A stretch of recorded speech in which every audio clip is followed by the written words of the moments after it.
मैं 6th B से हूँ, मेरा हाउस आर्यभट्ट है। सरफरोशी की तमन्ना अब हमारे दिल में है, देखना है जोर कितना बाजुए कातिल में है। फैसला आ गया है शिव, भगत सिंह मर जाएगा, पर यकीन है मुझे मैं मरकर और भी खतरनाक हो जाऊंगा इन साम्राज्यवादी अंग्रेजों के लिए। मैं झूल जाऊंगा फंदे से और खुशबू की तरफ फैल जाएंगे मेरी क्रांति के ख्याल।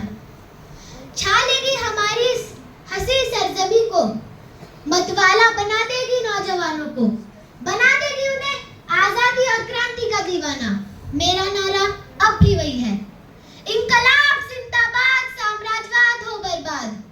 मैं अच्छी तरह जानता हूँ मातृभूमि को गुलामी की बेड़ियों से आजाद कराना ही नहीं है हमारा मकसद। हमारा मकसद तो उस व्यवस्था को विपरास्त करना है जो गुलामी की हालात पैदा करती है। जब मैं छोटा था, लगभग 4 साल का, मैंने कहा था मैं खेतों में बंदूक बोऊंगा, बंदूकों की फसल उगेगी और मैं उससे अंग्रेजों को मार भगाऊंगा, ठाए ठाए ठाए ठाए। पर बंदूकों की फसल खेतों में नहीं उगती। 1919 में 12 बरस में जलियांवाला बाग देखा था। वहां चंद रोज पहले हजारों निहत्तों की अंधाधुंध गोली चलाकर हत्या कर दी गई थी। लहू से मिली मिट्टी को अपने साथ उठा लाया था मैं। अंग्रेजों की हुकूमत यहाँ इसलिए नहीं चलती कि आपका ईश्वर ये चाहता है, बल्कि इसलिए चलती है कि उनमें ताकत है और हम में उनसे विरोध करने की हिम्मत नहीं है। हम जानते हैं बम और पिस्तौल इंकलाब नहीं लाते, पर इंकलाब की तलवार विचारों पर हमेशा तेज रहती है।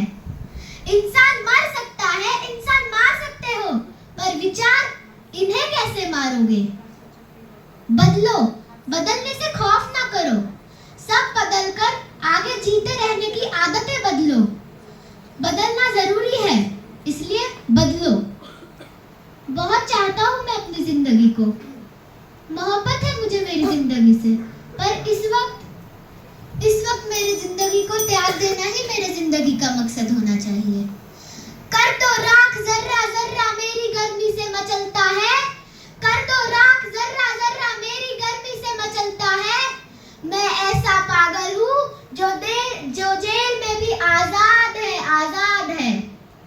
मैं जानता हूँ जिस क्षण फांसी का फंदा मेरी गर्दन से लगेगा और पैरों के नीचे से तख्ता हटेगा, वो आखिरी क्षण होगा। मैं और मेरी आत्मा वही समाप्त हो जाएंगे, आगे कुछ नहीं होगा। अर्ज किया है, मेरे जज्बातों से वाकिफ है इस कदर मेरी कलम, मेरे जज्बातों से वाकिफ है इस कदर मेरी कलम, कि मैं इश्क भी लिखना चाहूँ तो इंकलाब लिखा